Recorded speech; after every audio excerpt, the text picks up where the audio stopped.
Convention Center, Guanacaste, Costa Rica. Rythmia is a wild place. There's no other words for it. Rythmia is a life advancement center where over 22,500 people have gone through the doors. So think about that.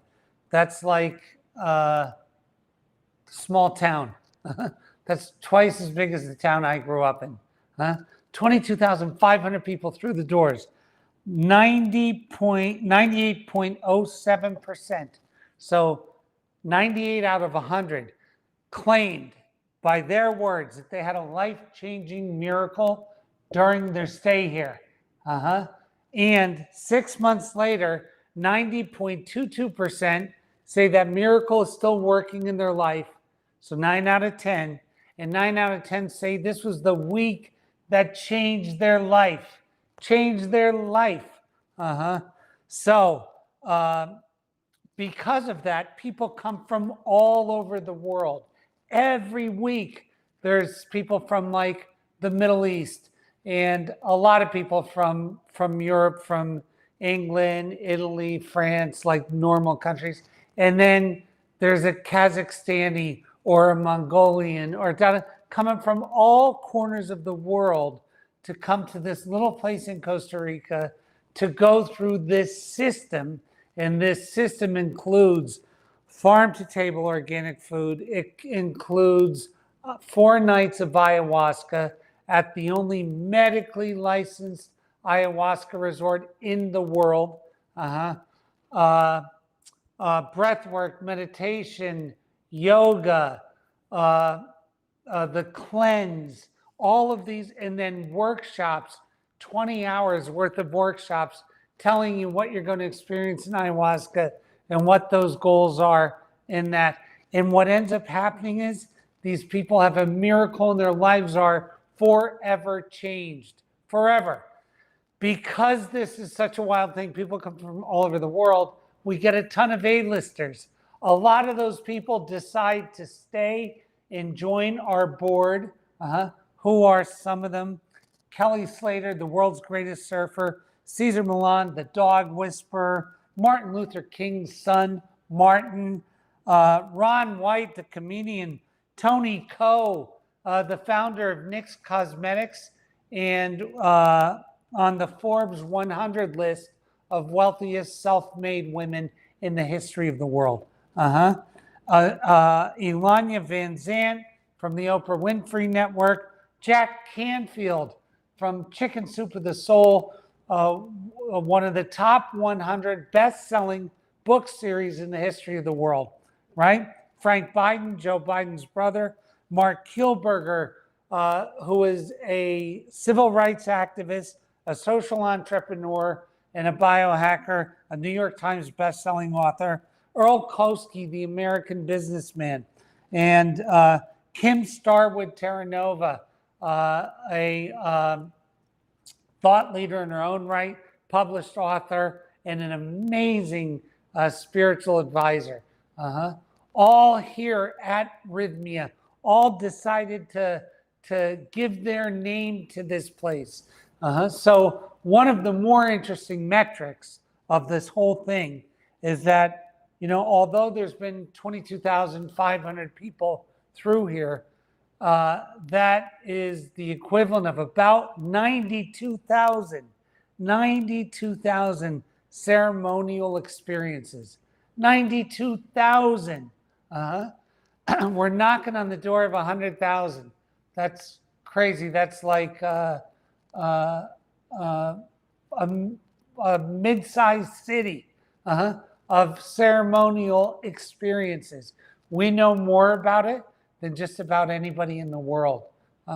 So what are some of these things? Now, me, myself, I am a 62-year-old entrepreneur. I made $100 million in my life and took a company public, sold one company to a public company, had an amazing business life, but my life got way out of control and was horrible. I tried to commit suicide. And this medicine changed my life. Plant medicine changed my life.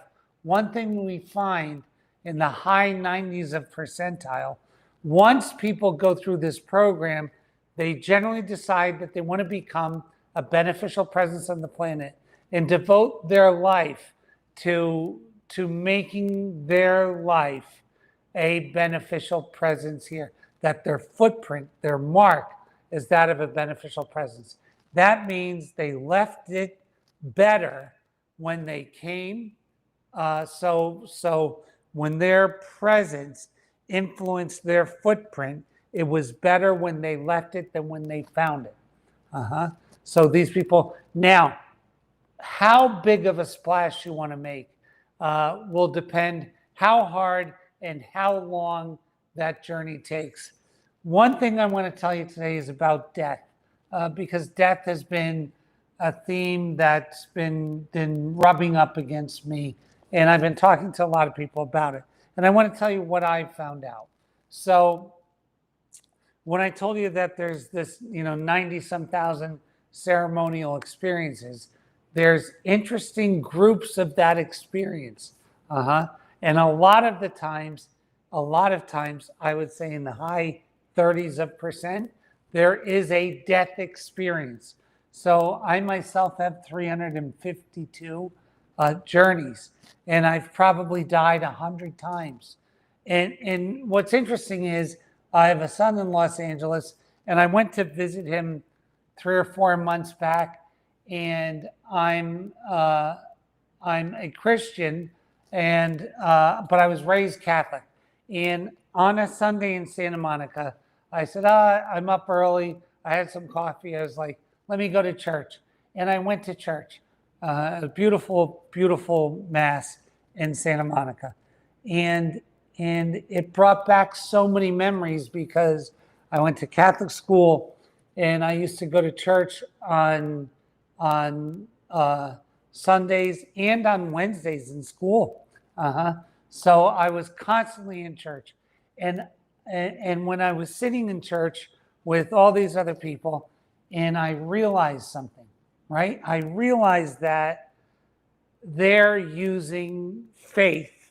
They're using faith. They're hoping that God exists. They're hoping that there's an afterlife. They're hoping there's a heaven. They're hoping there's redemption and all of these things. So having died on the medicine, having left my body. So I want to tell you really specifically, you're laying there, and then the next minute you see yourself, your carcass there, laying there, and then you go. Having done that probably over 100 times, I can tell you some characteristics of what's there, and I can also tell you the effect it has on your life. And I want to tell you that's one of the biggest reasons to come here. But let me tell you what I know about death. So when you leave your body and you go there, everything in organized religion is kind of true. The first thing that you'll realize is that your earth experience is small. So if you're a well-traveled person, and I don't even know what that is anymore, but I'm guessing, like, let's say you've been to more than 15 countries, and you got to see the expanse of the United States, and then understanding that it's a little dot on a larger map, and maybe you've driven across Australia or flown across Australia, and you're really getting an idea of the scale of the earth. Well, dying, that death experience, is like the earth is this house, and stepping outside into what's next is as big as that is. So that experience is 1 trillion times bigger than the earth experience. There's more there than you could ever imagine. So there is a retching place, a place where people go and experience a kind of horror, a kind of of sadness over where they were. There is kind of a hell. There is kind of a heaven. And there's 12 cajillion other kind of places in that scale. There are, right? And there is God, and there is the devil, and there is everything in between. Thousands of versions of beings in between. And it's all over there, all of it. So what I've noticed is what is the hell or the retching place is this self-regret and they're all self-imposed places. There's nobody sending you somewhere. They're all self-imposed. There is a life review. It happens right as you're leaving your body. That you can live 63 years in about a second and a half and see the whole thing. And then there is a place to go to have regret. Like in Catholicism, they call it purgatory. But there actually is a place there. Now, what ends up happening is that when you get back from that and you re-enter your body the first time you do it, it's just the most amazing thing, because all of a sudden, you're no longer in faith, you're in gnosis. That I now know what's over there. I know some of what's over there because I've been there 100 times and I see new stuff there all the time, right?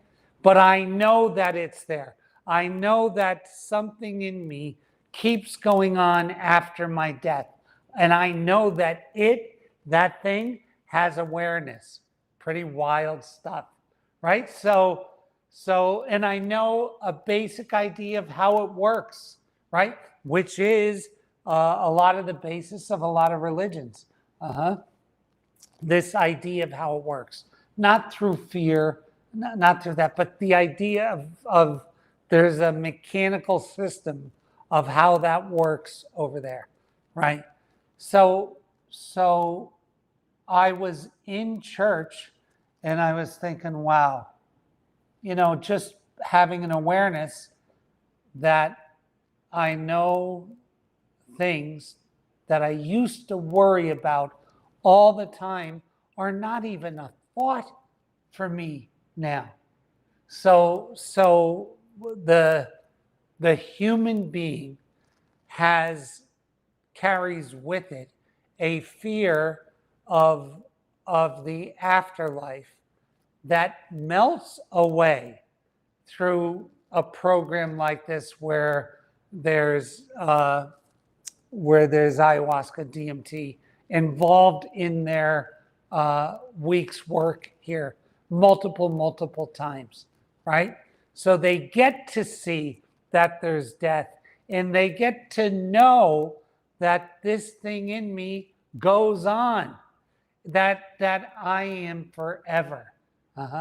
And then usually, as they do more of these, we might even get glimpses as to the bodies we carried, that our energy, our soul that's in us, carried with it in past lives. So we get this whole much broader, much bigger, much softer understanding of what happens.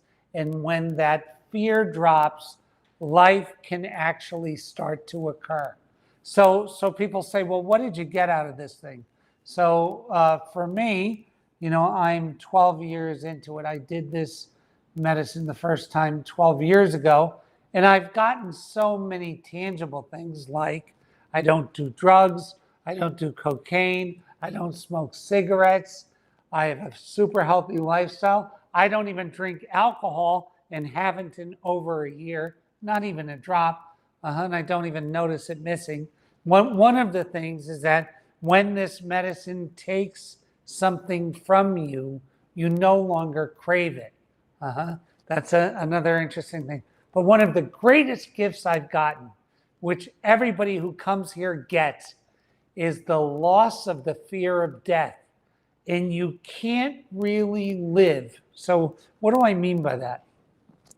I'm not the person that made the statement, but somebody once said that you can't live life until you escape your fear of death. And I believe that to be absolutely true, because the thought of it, you might not consciously be thinking of it, but the thought of it is forever present in people. It is that death and what happens and is this thing. And I want to tell you, I've never met an atheist who's done more than 3 plant medicine ceremonies.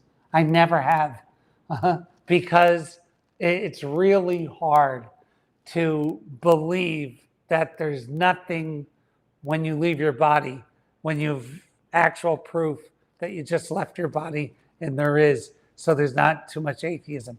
But what there is, there's different understandings of God, or whatever that is. But there's not much thought about this is the end. I have one chance, and you only live once. When I see YOLO, I think I wish they knew. That's not it. But what it does, it allows you to experience, and I hate the word, but the juice of this life. Because you know there is no end. And if there's no end, then there's no fear. And without fear of death, you can have fear of life. So what is fear of life? Fear of starving, fear of not being loved, fear of failing at a business. But if there's no fear of death, wow, that all of a sudden takes the accordion and expands it. And I actually think it's one of the greatest gifts that I've ever received. And I want to tell you where it comes in to play during our lifetime, is that when we watch others who we love die, we can do it with a looser and higher vibration than if we look at it in its conventional, finite, and not knowing form. It changes the actual event of watching a death. But it does more for us than anything. And in that thing, when we take that fear of death out of the equation, and it actually makes us live healthier. So when I was unaware of what happened after death, I took worse care of my body. When I understood that this vessel is a temporary thing, like being lent a rental car, and it was my job to take as good of care of it as I could, but I know that I'm going to get another new one in the future, in the next life. Man, it made me take good care of it. And wow, did it actually give me more opportunity to enjoy life without that fear of death coming in conscious and subconscious ways. So that is one of the biggest reasons to come here and taste that. And then to be able to taste that, and at the same time to want, so a lot of people ask me that are here, because you got to see, I met, of those 22,500 people, I bet I met 19,000. And I stay in touch with a lot of them. Well, and then Rythmia got kind of famous for doing what it does, right? But we get talked to a lot about the transition that happens. Why do I think people, once they have this experience, want to become a beneficial presence in the planet? Why? Because of a couple of different things. Number one, they talk to God and it talks back. They watch their soul leave their body, and they know that there's they know that there's more thereafter. And when you know that there really is a God, by a God, like and all loving and ever presence, creator presence. There is that. And that the soul goes on forever, and that we're given the gift of a lifetime in this garden of a planet. That when you look at that and you look at the human experience and you say to yourself, for whatever reason, I'd like to remove some pain. I would like to remove some pain from the human experience. That is becoming a beneficial presence. So how can I do it? Well, there's millions of ways. I can do it through music, through acting, through cooking, through owning a restaurant, by getting someone to work quicker and more comfortably, there's a trillion reasons, ways to do it, by becoming an athlete that people look to and look up to, by becoming involved in the health, fitness, and beauty business in some way, by giving their life experience more meaning, more joy, more this. There's a trillion ways, but the reasons you want to do it are basically because you've become aware that there is this beautiful presence that's a creative presence that loves you, that your soul goes on forever, and that this time that you spend on this garden of a planet, and it is a beauty. This is, all you have to do is own a telescope and go take a look at Mars and Venus and Jupiter, and just take a look at the moon and see what a beautiful planet this is. And you have this opportunity, and that there's nothing separating you from everybody else who's here. Man, you want to just help out. You want to enjoy it. And once you start the process, so you come to Rythmia, you have this amazing experience, and then the rest of your life changes. Man, all from a week's work. And then people say, well, is it easy? No, it is the single hardest thing you will ever do. It is the longest, shortest week of your life. It is the single hardest and yet easiest thing you'll ever do. It's the craziest week, and anybody can do it. You can call the phone right now, come down here in a week, and have it change the rest of your whole life. So until next week, God keep you, God bless you, God hold you.